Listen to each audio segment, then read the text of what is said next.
BJP के 75 नेता और कार्यकर्ता कोरोना पॉजिटिव क्या हुए। नेता प्रतिपक्ष तेजस्वी ने बीजेपी पर जमकर निशाना साधा है।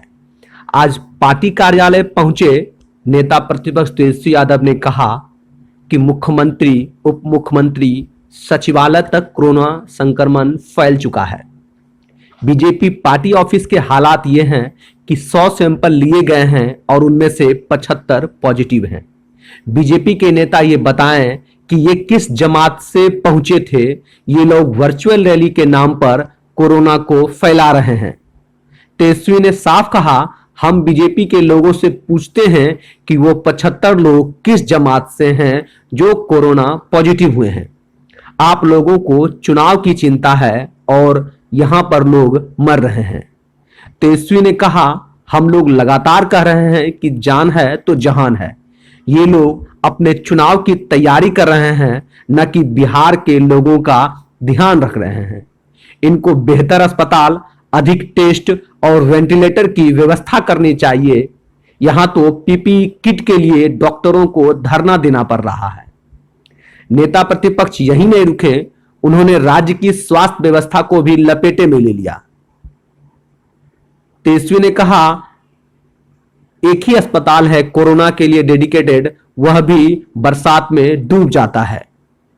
तेजस्वी ने बीजेपी से सवाल पूछा, आप कहते हैं चुनाव हो तो क्या करोड़ों की आबादी सड़कों पर आएगी वोट देने के लिए, तो वो संक्रमित नहीं होगी? आप लाशों के ढेर पर चुनाव कराना चाहते हैं। तेजस्वी ने चुनाव आयोग से मांग की कि अगर कोरोना समस्या नहीं है तो परंपरागत तरीके से चुनाव कराए जाएं। अस्पताल में जो है लाशें पड़ी रहती हैं, लेकिन कोई इलाज करने वाला, डेड बॉडी ले जाने वाला, हटाने वाला तक नहीं। मुख्यमंत्री आवास से लेकर उप मुख्यमंत्री कार्यालय तक कोरोना पहुंच गया। पूरा सचिवालय, कई मंत्री, कई विधायक, पार्टी ऑफिस, बीजेपी की स्थिति तो ये हो गई कि 100 सैंपल लिया गया जिसमें कि 75 लोग जो हैं पॉजिटिव पाए गए। ये वर्चुअल रैली कर रहे हैं, संक्रमण और फैला रहे हैं बीजेपी के लोग। ये कौन से जमात के लोग हैं? ये जो 100 में से 75 जो पॉजिटिव हुए, कौन से जमात के लोग हैं? कौन कोरोना फैला रहा है? हम तो ये बीजेपी के लोगों से पूछना चाहते हैं। आप लोगों को चुनाव की चिंता है, यहाँ लोग मर रहे हैं।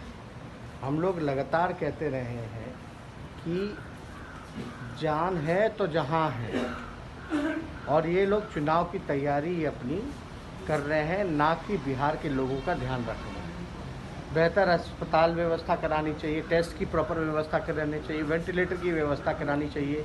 पीपीई किट जो है, डॉक्टर को धरना देना पड़ता है कि भाई उनको उपलब्ध करा दिया जाए पीपीई किट, मास्क, सैनिटाइज़र।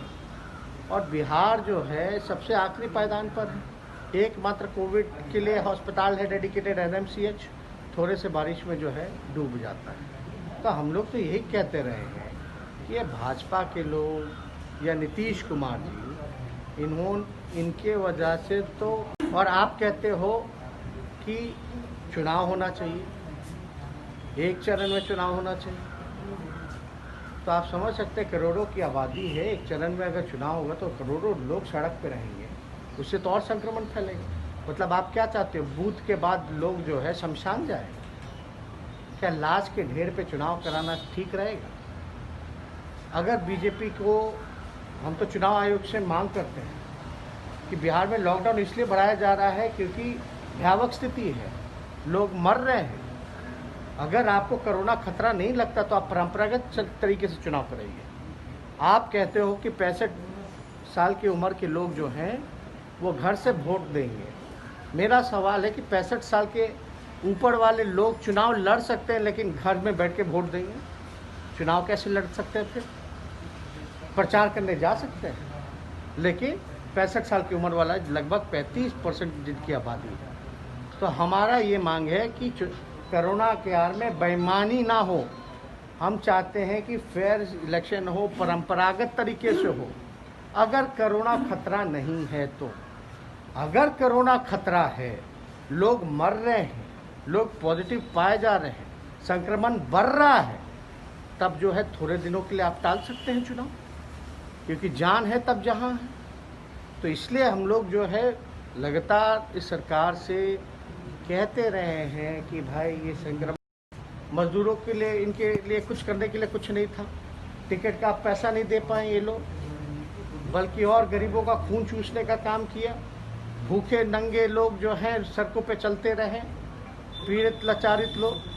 तो सरकार ने कुछ ध्यान तो दिया नहीं। लेकिन ये लोग जो कोरोना जो फैला रहे हैं, ये बीजेपी के लोग, बताए कौन से जमात के लोग। सर, आपकी पार्टी के बड़े नेता